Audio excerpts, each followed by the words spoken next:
With the first official day of fall now in the rear view mirror, my first question is, what happened to spring? Seriously, I think spring packed its bags and left without saying goodbye. One minute we're watching the daffodils bloom, the next we're pumpkin spicing everything and wondering when the trick-or-treaters will start showing up.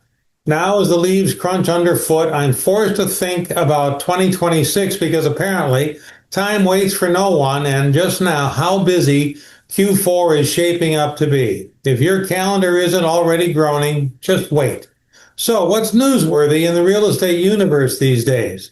As I comb through local market data, the stuff that actually matters more than what you hear on national news, all signs point toward a more balanced market. That's right, a market where inventory and demand aren't playing tug-of-war with your sanity. Of course, things can vary from street to street, sometimes even house to house. So while I'm sharing general trends, rest assured they're more relevant than whatever the talking heads are saying at the national level. First observation. Yes, the market is slowing, but don't panic or start stockpiling canned goods just yet. We've moved from the wild days of irrational exuberance when absorption rates were soaring past 60% and buyers were practically camped out on the front lawns down to a more civilized pace, somewhere between 20 and 30%, depending on your zip code. But slower doesn't mean we're heading back to 2008-2010 territory when buyers ruled the roost and sellers were negotiating with hat in hand. So what's next, you ask? Here's what you can expect as we all get comfortable with this new normal. The negotiating skills of agents on both sides will be put to the test. If you've got a poker face, now's the time to use it. Homes will take longer to sell, which means sellers will be clamoring for open houses. Get ready to bake cookies and light those vanilla candles. Open houses will test buyer loyalty. Will they stick with their agent or be lured away by the scent of fresh paint and free snacks? Price negotiations are about to get lively. Sellers may dig in their heels at first, while buyers, fueled by a little too much media hype, might come in swinging. If you see a headline, take it with a grain of salt and maybe a shot of espresso.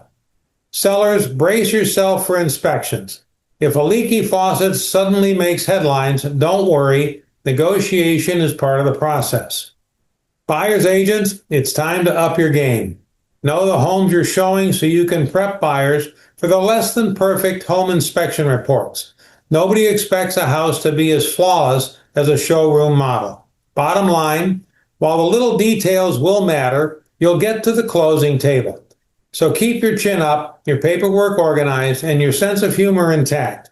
We'll keep you posted on the twists and turns, and we're always here if you need advice, a pep talk, or someone to commiserate about the state of the market.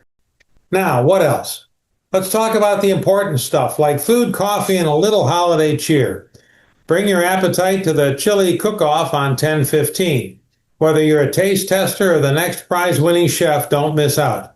Details are on our website. Just don't ask me for my secret recipe unless you like things mildly confusing. Start your day right with a coffee and conversation at LaRouge Bakery on Kirchable 1016. If you need a caffeine boost or just want to swap stories, this is the place to be. Looking ahead, join us for our annual breakfast meeting at the Yacht Club, where we'll at least let you know who's steering the ship next year.